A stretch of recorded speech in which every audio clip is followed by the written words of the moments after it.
I used to watch him from my childhood. He was one of the best player in Bangladesh. I also like his batting, how he bat later down the order. So it was treat to watch him.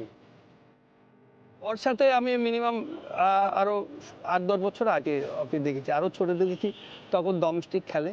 তো তখন থেকে আমি ওকে চিনি। আর আমাদের রংপুর রাইডার্সে কিন্তু ওই এই গত বছরের আগে ২০২২-এও খেলেছে, তারপরে ২৩-এ খেলেছে, মাঝখানে একটা গ্যাপ পড়ছে, আবার আসছে। I made him Rangpur Riders first day practice and they picked me for the BPL. After that, with Rafiq Bhai, I have a good conversation from there. Whenever I come to practice, he always take care of me. How can I bowl? What can I do better? সবার সাথে মিশে, আর ও জানতে চায় ক্রিকেটটা কি জিনিস। এটা সবথেকে বড় যে একটা কোচ বা ফরেন কোচ বা লোকাল যে সব সিনিয়র প্লেয়ার ও জানতে চায় যে আমার কি করলে কি হবে। তা আমি মনে করি ওই গুণটা ওর ভিতরে আছে। He always give me the advice. Whenever I come to practice, he's always with me.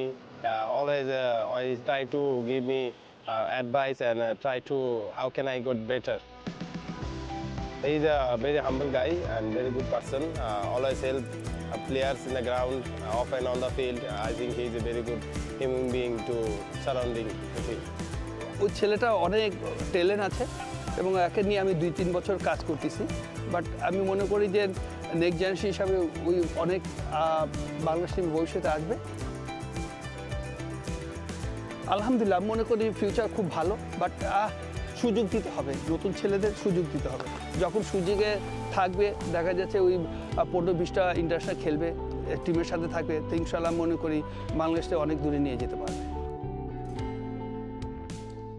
For more updates, subscribe to our YouTube channel and click on the bell icon.